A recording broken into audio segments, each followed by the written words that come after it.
vous avez compris que je vais parler d'argent. Le louange à toi, Seigneur Jésus, qu'on a dit à la fin de l'Évangile, parfois il est difficile à dire. Voilà.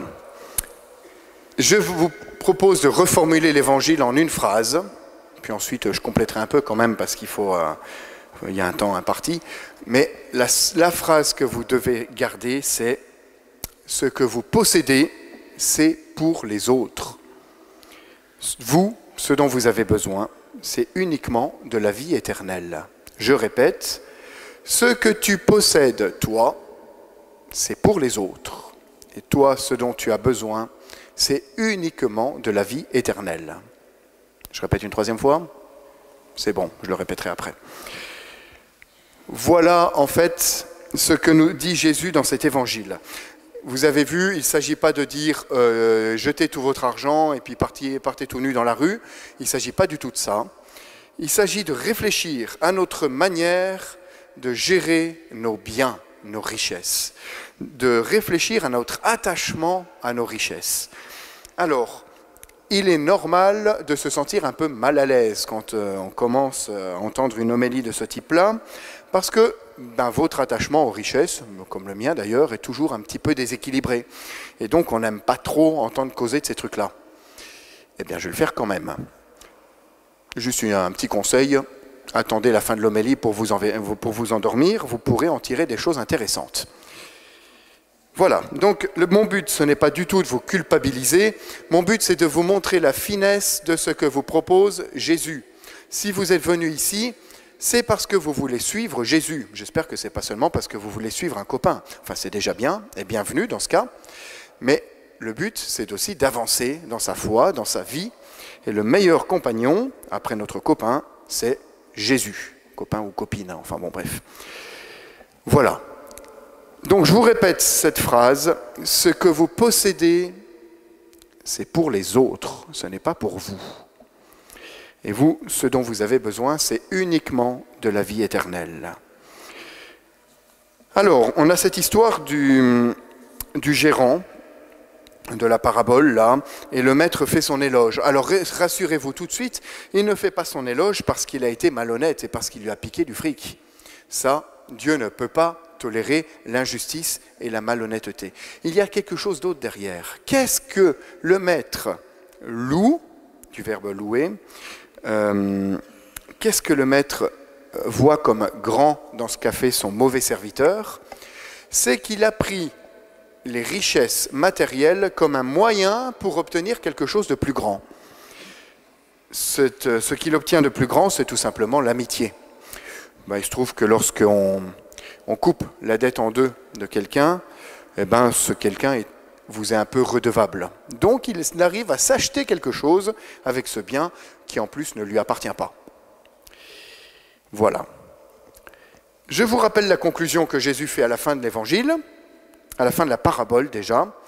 Faites-vous des amis avec l'argent malhonnête, afin que le jour où il ne sera plus là, ces amis vous accueillent dans les demeures éternelles. C'est exactement ce que fait ce gérant. Il se fait des amis avec de l'argent pour qu'une fois qu'il a quitté son maître, il s'est fait licencier pour faute lourde, même pas d'indemnité, et bien comme ça, il est accueilli. Alors pour nous, ça prend tout à fait une autre dimension. Parce qu'il y a un jeu de mots en fait en grec, mais qu'on ne trouve pas en français, c'est dommage. Ce gérant, c'est celui qui s'occupe de la maison, qui s'occupe de la demeure. Il y a le terme oikos dedans, pour ceux qui font des lettres classiques. Le gérant, c'est celui qui s'occupe de la demeure du maître, et donc il s'occupe de tous les biens du maître. Eh bien, le but, c'est d'être accueilli dans la demeure éternelle. Donc, si on reformule, vous êtes là, vous êtes assis, vous êtes bien, il ne fait pas trop chaud, donc vous ne dormez pas encore. Votre vocation, c'est de vous occuper des biens du maître, c'est-à-dire des biens de Dieu.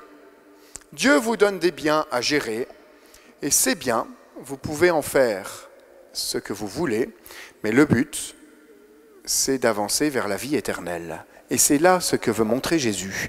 Le but de toute la vie, quelles que soient les richesses, les biens et tout ce qu'on a, c'est la vie éternelle. Voilà. Donc il ne faut pas se tromper. Notre seul but, notre seul bien, c'est la vie éternelle. Ce que vous possédez, que ce soit votre téléphone, acheté du Mans ou tombé du camion, ou votre ordinateur, ou n'importe quoi, ce que vous possédez, vous n'en avez que la gérance. C'est un outil que Dieu vous donne pour avancer vers la vie éternelle. Voilà, le reste a assez peu d'importance. Donc ça permet peut-être de prendre déjà quelques pistes pour la vie quotidienne. En particulier, dans notre monde, il y a un courant aujourd'hui qui prend un peu de place, qui s'appelle la Deep Ecology. Je ne sais pas s'il y en a qui connaissent. C'est un courant qui dit que l'homme est en train de pourrir le monde et la nature, et donc il faudrait que l'homme disparaisse pour que la Terre redevienne vivable. Alors vivable pour qui? Enfin, plus pour l'homme parce qu'il ne sera plus là, mais pour que la Terre en tout cas puisse redevenir propre et revenir à son état un peu initial. Vous voyez le problème? Peut-être pas. Bon, alors je continue. La Terre est un bien donné par Dieu à l'homme. Nous avons à bien nous en occuper, mais c'est un moyen que Dieu nous donne. Donc en fait, à travers ce courant de Deep Ecology, il s'agit on regarde la Terre comme une divinité. C'est-à-dire que le moyen devient un Dieu et l'homme est à son service. Et son moyen d'être à son service, ce serait en plus de disparaître. Vous voyez? Donc il y a quelque chose qui est complètement faussé. Dans notre réflexion sur l'écologie, il faut bien avoir ça en tête. Et parfois, on n'est pas tout à fait équilibré. Le but, c'est l'homme et la vie éternelle. Même le monde qui nous est donné est à son service. Maintenant, il ne s'agit pas de pourrir notre monde et de jeter nos poubelles partout. Vous pouvez lire l'encyclique du pape, Laudato Si. Il y a des choses absolument merveilleuses dedans pour qui nous permettent justement d'avoir une juste relation à notre monde. Plus proche du quotidien, un autre moyen de voir cette hiérarchie des biens, vous voyez, il y a le bien qui est la vie éternelle, puis les autres biens qui ne nous appartiennent pas. Ça va se jouer dans votre travail en particulier. Alors certains d'entre vous ont déjà commencé à travailler, d'autres sont étudiants. Vous avez vu comme il est difficile de prendre une pause, que ce soit dans le travail ou dans les études, pour donner du temps à Dieu.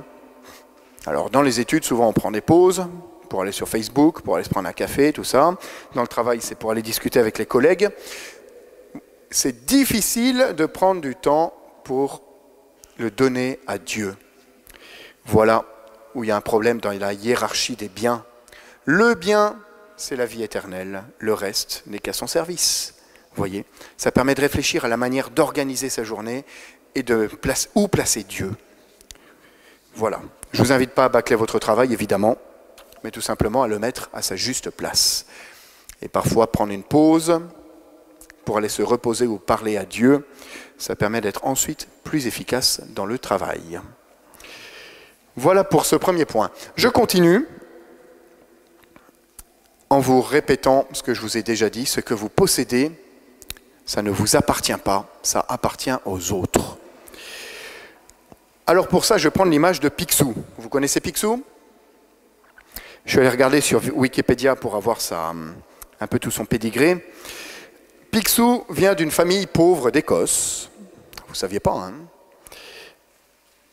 Et après avoir trimé pendant des années, il va d'abord émigrer aux États-Unis, et puis il va découvrir une grosse pépite d'or. Et donc à partir de là, il va avoir comme unique but d'amasser de plus en plus d'or et de richesses. Donc c'est un aventurier, il fait plein de trucs, mais toujours dans le but de remplir son coffre-fort. Et pour ça, il est prêt à tout, prêt à sacrifier même sa relation avec Donald, son neveu, avec ses petits-neveux, qui s'appellent Riri, Fifi, Loulou. Voilà, ces quatre-là vivent dans une certaine pauvreté, mais ils sont en fait beaucoup plus heureux que le pauvre Balthazar Picsou. Voilà, je vous renvoie à vos BD après la messe. Donc je reviens à l'enseignement de Jésus, vous allez voir qu'en fait il y a un lien avec Picsou. Jésus va vous dire, « Si donc vous n'avez pas été digne de confiance pour l'argent malhonnête, qui vous confiera le bien véritable ?» Alors, il faut bien s'entendre sur cette question de confiance et de malhonnête. C'est toujours en vue de la vie éternelle. Celui qui est digne de confiance, c'est celui qui arrive à faire fructifier ce qu'il a pour avancer vers Dieu, ou pour aider les autres à avancer vers Dieu. En revanche, l'argent devient malhonnête parce qu'il peut nous séparer de Dieu. Picsou, qui nage dans sa piscine d'or, vous voyez, il a fait un plongeoir, tout ça, eh bien, il n'est pas digne de confiance. Son argent et ses possessions ne l'aident pas à avancer vers Dieu et n'aident pas les autres non plus. D'ailleurs, Picsou, il a un sou fétiche. Ça vous dit quelque chose, ça? Picsou, il a un sou fétiche. Son premier sou qu'il a gagné, qu'il adore comme une idole, c'est un fétiche, et qui, en fait, a cette espèce de magie de lui permettre de gagner plus d'argent. Vous voyez qu'en fait, son argent le détourne tellement de Dieu qu'il s'est fait un autre Dieu, qui est ce sou fétiche. D'ailleurs, il y a quelqu'un qui essaye toujours de lui piquer, qui s'appelle Mystique. C'est marrant parce que Mystique, vous voyez qu'en fait, avec son sou fétiche, il s'éloigne complètement justement d'une vie mystique. C'est assez marrant. Il y aurait un mémoire de licence à faire là-dessus. Voilà. Donc vous voyez, Picsou, lui, il est fixé sur son sou fétiche. Eh bien, Jésus aujourd'hui vous pose la question, enfin moi aussi, quel est votre sou fétiche? Qu'est-ce qui occupe vos pensées? Qu'est-ce qui vous oriente votre vue? Qu'est-ce qui, vous voyez, qui est toujours présent, qui est votre plus grand souci? Eh bien, voilà votre sous-fétiche, voilà votre Dieu. Votre plus grand souci, ce serait de grandir dans la sainteté, de devenir un ami de Dieu, et que les autres deviennent des amis de Dieu. Le reste, c'est un moyen. Voilà, ça c'est un point extrêmement important. Comment se libérer de ces petites divinités que vous pouvez avoir et qui vous empêchent, en fait, d'avancer vers Dieu. Ce que vous possédez, ce ne sont pas des divinités. Ce que vous possédez, c'est pour les autres. Ce n'est pas pour vous. Jésus va encore plus loin. Si pour ce qui est à autrui, je crois que la traduction que vous avez, c'est si ce qui est étranger, pour ce qui est étranger, vous n'avez pas été digne de confiance, ce qui vous revient, qui vous le donnera? C'est-à-dire, ce qui vous appartient, c'est vraiment pour les autres. Mais si vous ne vous en détachez pas, eh bien les autres ne pourront pas vous donner ce dont vous avez besoin. On est dans un échange. Donc on est assis, enfin vous, pas moi, et chacun vous avez besoin les uns des autres, parce que chacun, vous allez recevoir des autres. Celui qui garde pour soi, il s'empêche de recevoir. Il a son sou fétiche qui l'empêche de s'avancer vers Dieu. Donc réfléchissez à votre manière de gérer vos biens, votre temps, votre argent qui vient de vos parents, qui vient des bourses, des tas de choses, voyez. Qu'est-ce que j'en fais pour le service des autres? Mes études, c'est pour le service des autres, hein. Donc ça marche aussi. Rien de ce que vous possédez ne pourra vous aider à vous approcher de Dieu. Rien de ce que vous possédez ne pourra vous aider à vous approcher de Dieu. Avec ce que vous avez, vous pourrez aider les autres à vous approcher de Dieu. Vous avez toujours un petit sentiment désagréable, là, de trucs qui grattent un peu. Eh bien, ça va continuer parce que Jésus a une superbe dernière phrase. Aucun domestique ne peut servir deux maîtres. Vous connaissez ça. Ou bien il haïra l'un et aimera l'autre, ou bien il s'attachera à l'un et méprisera l'autre. Alors, ce n'est pas symétrique. Celui qui va aimer l'argent va se mettre à haïr Dieu. Pourquoi? Parce que le sous-fétiche me détourne de Dieu. En plus, Dieu sans cesse me rappelle qu'il faudrait que je fasse autrement. Vous voyez, c'est un peu ce que je fais, c'est pour ça que ça gratte un peu. Du coup, au bout d'un moment, cet amour de mes richesses, de vouloir me mettre dans mon confort, d'avoir ma télé qui est le plus nette en super HD, vous voyez, tous ces trucs-là, cette possession, finalement, va me faire haïr Dieu et ceux qui me parlent de Dieu. En revanche, si je mets Dieu à la première place, si je m'attache à lui, je ne vais pas haïr l'argent. Ce serait mettre l'argent au même niveau que Dieu. Si je décide et si j'avance pour m'attacher à Dieu, je vais mépriser l'argent, parce que l'argent n'aura plus de valeur. Je reprends Picsou. Picsou, il saute dans sa piscine pleine d'or. Ben, il ne regarde pas grand-chose, hein. Il ne regarde pas grand-chose d'autre. Donald, Riri, Fifi et Loulou, eux, ils sont attachés d'abord à la valeur de la vie. Bon, on ne parle pas trop de Dieu dans les BD de Walt Disney. Mais voyez, Riri, Fifi, Loulou, ils sont attachés à la valeur de la vie. On le voit un peu dans ces BD. Eh bien pour eux, les richesses de leur oncle ne comptent pour rien, voyez. Eh bien pour vous, c'est la même chose. Vous êtes appelés à vous attacher à Dieu plus que tout. Et en vous attachant à Dieu, ce que vous possédez n'aura plus de valeur. Voilà. Un seul chemin est possible. S'attacher à Dieu, quel qu'en soit le prix. Quel qu'en soit le prix. Car la vie éternelle est votre seul trésor. Je vous donne quelques petites conséquences pour terminer. Conséquences pratiques. Alors je parlais aux familles ce matin. Il y en a peut-être quelques-unes ici, mais de toute façon ça vous donnera tous des idées. Même pour les amitiés, ça marche aussi. Quel choix financier vous faites pour passer du temps ensemble, pour grandir ensemble? Par exemple, là c'était pour les familles, mais vous adaptez pour vous. Au moment d'une dépense importante, ça peut être une télé, ça peut être une voiture. Est-ce que vous considérez un budget incompressible pour avoir des soirées en couple au restaurant? Je ne vous invite pas tous à être en couple à votre âge, ce n'est pas pour l'instant le problème pour tout le monde. Mais vous voyez, dans vos dépenses, est-ce que vous gardez un budget incompressible pour une retraite, pour une session parelmoniale, peut-être pour les JMJ, c'est dans 3 ans, un peu loin, ou tout simplement pour passer du temps avec des amis? Ou alors, est-ce que vous vous ruinez dans un appareil électronique extrêmement cher et finalement peu utile, et vous ne pouvez plus faire tout cela? Voyez combien le sous-fétiche peut empêcher de vivre vraiment la réalité et la profondeur de la vie. Je parlais de télé. Combien de temps vous passez devant votre écran? Le temps est aussi un bien, et c'est un bien précieux.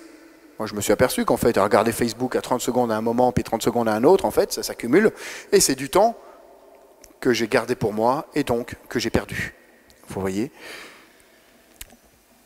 Combien de temps vous passez devant vos écrans à faire autre chose que ce qui est utile?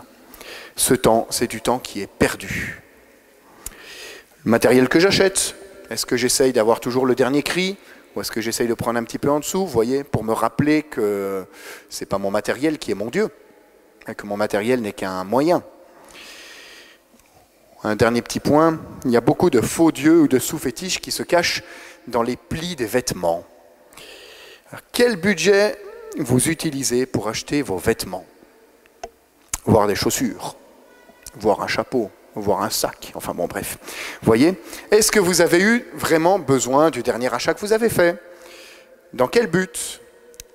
Quel est votre rapport au regard des autres? Vous voyez que là, on permet de détecter quelques petits sous-fétiches qui vous empêchent de vous tourner vraiment vers Dieu dans une vie simple. Et on arrive à la vraie question, c'est comment pouvez-vous mettre votre temps et votre bien au service du royaume de Dieu? Parce que c'est là l'essentiel. Donnez votre temps pour prier. Vous devez avoir un temps pour prier chaque jour. Ce temps, il appartient à Dieu, c'est lui qui vous le donne, qui vous en donne la gérance. La moindre des choses, c'est de lui en rendre un petit peu. Sur la paroisse, on propose à ceux qui le peuvent une demi-journée de service. Vous voyez, il y a plein de gens qui ont un ruban orange fluo, voire un chapeau, qui sont là aussi en service. Eh bien, proposez-vous pour un service. C'est un moyen de donner votre temps, votre talent, votre énergie au service de Dieu. Et puis, il y a l'argent. Alors, quand on est étudiant, on n'a pas beaucoup d'argent, mais quand on a de l'argent quand même, si on n'en a pas beaucoup, c'est qu'on en a. Et donc, quand on en a, on peut en donner. Vous voyez, donner de l'argent, ça doit coûter un peu. Si j'ai très peu d'argent, j'en donne peu, mais ça doit me coûter un peu. Autrement, c'est du surplus. Voilà, si j'ai beaucoup d'argent, n'hésitez pas à donner beaucoup. Vous trouverez le numéro de compte de la paroisse sur les publications de la paroisse. Voilà, mais vous voyez, c'est extrêmement important. Il y a quelque chose de l'ordre de spirituel, de donner un peu de ce que vous avez, de votre temps et de votre argent pour la vie de l'Église, pour la mission que Dieu donne. Eh bien Seigneur, je te rends grâce pour les biens dont tu me combles. Je te remercie de la confiance que tu me fais en faisant de moi un gestionnaire de tes propres biens. Eh bien Seigneur, ce soir, et dans les jours qui suivent, apprends-moi à faire fructifier ces biens pour ta gloire. Et apprends-moi dans cette gestion quotidienne à toujours garder le cœur tourné vers toi. Amen.